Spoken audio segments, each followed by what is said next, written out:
அந்த ரெக்கார்ட் பண்ணுறதுக்காக வச்ச ஃபோனை எடுக்க முடியாமல் வந்து என்ன பண்ணுறதுன்னு தெரியாமல் அப்படியே யோசிச்சுட்டே போகிறாரு முரளி. முரளி வந்து என்னடா இது, இவ வேற கூப்பிட்றாளே, எப்படி வந்து இந்த ரெக்கார்ட் ஃபோனை எடுக்கிறது அப்படின்னு சொல்லிட்டு அஞ்சலி கூட போகிறாரு. என்னங்க நீங்கள் இன்னும் யோசிச்சுட்டே இருக்க, வாங்க அப்படின்னா அந்த மாதிரி அஞ்சலி அப்படி சொல்லிட்டு போயிடுறாரு. அடுத்து வந்து அங்கே ஒர்க் பண்ணுறவங்க என்ன பண்ண வேலை செய்கிறவங்க ஃபுல்லாகவே வந்து எல்லா இடத்துலையும் எலி இருக்குன்னு நாங்களே எங்கே போச்சு அப்படின்னு சொல்லிட்டு எல்லா இடத்தையும் தேடி பார்க்குறாங்க. பார்த்தா கட்டிலுக்கு கீழே ஒரு ஃபோன் இருக்குது. அதை பார்த்துடுறாங்க. யார் கட்டிலுக்கு கீழே இந்த ஃபோன் இருக்கே அப்படின்னு சொல்லிட்டு, சரி இதை எடுத்துன்னு போய் கொடுக்கலாம் அப்படின்னு சொல்லிட்டு நேராக வராங்க. அஞ்சலி அம்மா அப்படின்றாங்க.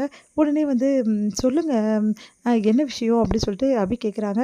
இல்லை கட்டிலுக்கு கீழே இந்த ஃபோன் இருந்துச்சு அப்படின்னு ஒன்று எடுத்து வந்து கொடுக்க போகிறாங்க.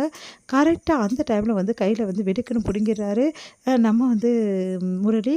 அதை பார்த்துட்டு வந்து என்ன இது அப்படின்னோடனே, ஒன்றும் இல்லை என்னோடது தான், நான் போயிருந்தேன்ல தெரியாமல் விட்டுட்டு வந்துட்டேன் அப்படின்னோடனே அப்படியே அதிர்ச்சி அடைகிறாங்க அபி.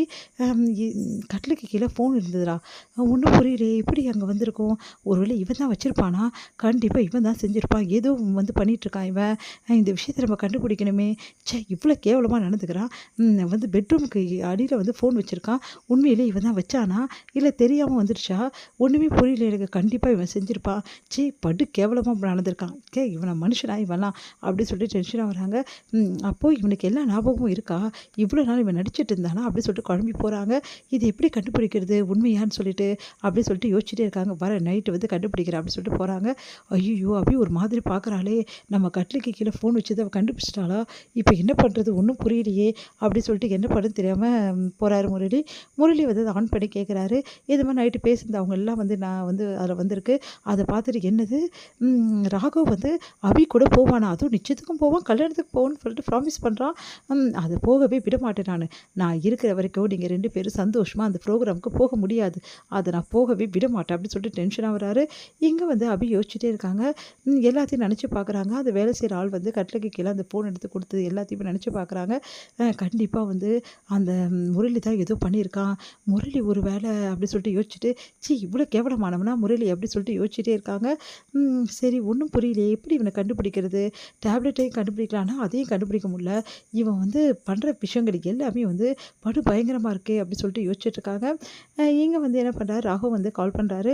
அபி எங்கே இருக்க அப்படின்னா, இங்கே தாங்க இருக்கேன், சரி நம்ம ஒரு இடத்துக்கு போகிறோம் அப்படின்னு. என்னது இடத்துக்கு போகிறோமா, என்ன சொல்கிறீங்க, ஆமாம் நீ உன் ஃப்ரெண்டோட மேரேஜுக்கும் ரிசப்ஷனுக்கும் போகிறல்ல, ஆமாம் எதுவும் கிஃப்ட் வாங்கி தரமாட்டியா அப்படின்னோடனே, வாங்கணும், இன்றைக்கி வாங்கலாம் தான் இருந்தேன், பார்க்குறேன் அப்படின்னோடனே, சரி வா நம்ம 2 பேரும் போய் வாழ்ந்துட்டு வரலாம் அப்படின்னோடனே அதிர்ச்சி அடைகிறாங்க. நீங்கள் என்னங்க சொல்கிறீங்க, நம்ம 2 பேரா, நிஜமாவா சொல்கிறீங்க அப்படின்னோடனே, ஆமாம் நிஜமாக தான் சொல்கிறேன், வந்தியனா எனக்கு தெரிஞ்ச ஷாப் இருக்குது, உனக்கு அங்கேயே நான் கிஃப்ட் வாங்கி கொடுத்துருவேன், அதுக்கப்புறம் எடுத்துகிட்டு போய் கொடுத்துக்கிறது கரெக்டாக இருக்கும்ல அப்படின்னோடனே ரொம்ப சந்தோஷப்படுறாங்க. அபி ராகுவா இது அப்படின்னு சொல்லிட்டு அடுத்து வந்து அபியும் ராகவும் வந்து கிஃப்ட் வாங்கிட்டு வீட்டுக்கு வராங்க. வீட்டுக்கு வந்து எல்லாருக்கிட்டையும் காட்டுறாங்க, இந்த கிஃப்ட் தான் நாங்கள் கொடுக்க போகிறோன்னு. எல்லாரும் ஆச்சரியப்படுறாங்க, அபி ராகு 2 பேரும் ஒன்றா போய் கிஃப்ட் வாங்கியிருக்காங்களே அப்படின்னு சந்தோஷப்பட்டுட்டு இருக்காங்க. இதை பார்த்து முரளியால் தாங்கிக்கவே முடியல, செம கடுப்பாகிறாரு, பார்த்து டென்ஷன் ஆகிறாரு. என்ன இது ரொம்ப ஓவராக போயிட்டே இருக்கானே, கிஃப்ட் வாங்குறான், கூட்டிகிட்டு போகிறேன்றான், கண்டிப்பாக கூட்டிகிட்டு போயிடுவானா, இதை விட மாட்டேன் அப்படின்னு சொல்லிட்டு அப்படியே பார்த்துட்டே இருக்காங்க.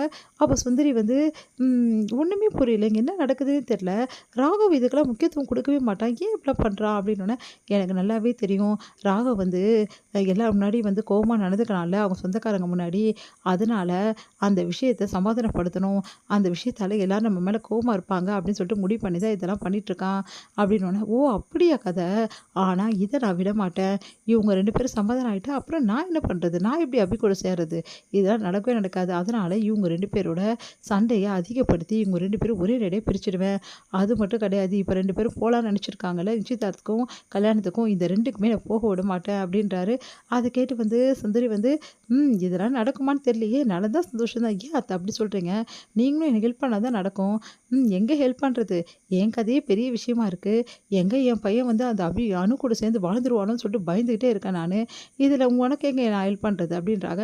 அதெல்லாம் தெரியாது, நீங்கள் ஹெல்ப் பண்ணி தான் ஆகணும், இவ்வளோ நாளும் அணுக்கையும் ஆகாஷையும் பிரிக்கிறதுக்கு என்னம்மா திட்டம் போட்டிங்க, அதுக்கெல்லாம் நான் ஹெல்ப் பண்ணல, அதே மாதிரி ராகவையும் அபியையும் பிரிக்கிற திட்டத்துக்கு நீங்களும் ஹெல்ப் பண்ணணும் அப்படின்னு யோசிக்கிறாங்க சுந்தரி. இது முடியும்.